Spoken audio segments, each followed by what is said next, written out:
J'aime mes sœurs. Et, maintenant, quand on pardonne, pardonner ne veut pas dire oublier. C'est par rapport à tout ce qui s'est passé que nous devons nous remémorer ça et pardonner et construire l'avenir pour que cela ne se passe plus. Et c'est ça l'avantage du pardon. C'est ça l'essence du pardon. Dans votre bonté, je voudrais vous poser trois questions directes. Aujourd'hui, vous dites quoi? Félix Tshisekedi est président de la République? Mais ça, il défaite. Il est la défaite, mais n'a pas été élu par le peuple congolais. Ça, vous le savez. Il est la défaite, c'est lui qui représente le pays. Il est la défaite. Et comme j'avais dit que Kabila n'était pas président de la République, il est la défaite. Je ne l'avais jamais appelé président et je continue à insister et à le dire. Et ça, c'est la vérité. La vérité, on ne peut pas transgresser. Quand on dit on pardonne, mais on ne transgresse pas la vérité, on ne la change pas. Et Kofi Olomide avait dit que la vérité est têtue, même si elle vient par les escaliers, mais elle arrive toujours. Aujourd'hui, Joseph... Et c'est comme ça que la vérité est là. J'ai vu que vous avez, des fois, les gens hésitent pour me présenter. Je vois, président élu, je le suis. Et Nanga vous l'a dit, Kabila vous l'a dit. Kabila. Donc, mais écoutez, qu'est-ce que Kabila a dit? Que Tshisekedi n'a pas été élu. Quand on vous dit comme ça, tu sais, il y a aussi, on peut utiliser, on fait ellipse de certaines choses. Et on peut pas dire tout, mais le peu qu'on a dit, on comprend. Joseph Kabila aujourd'hui est fréquentable? Écoutez, est-ce que par rapport à Zelensky, Poutine est fréquentable? La question n'est pas là. La question est, est-ce qu'il veut le bonheur du Congo? Selon vous, après tout ce qu'on dit qu'il vous a fait, le veut-il vraiment?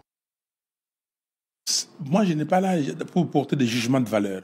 Je veux qu'il le soit. Oui, mais attendez, moi, j'ai vous fait ne pouvez des pas faire abstraction de tout ce qu'il vous a fait et vous dire, au regard de tout ce que vous avez vécu, pareille personne peut vouloir le bien du Congo. Ma personne n'est rien.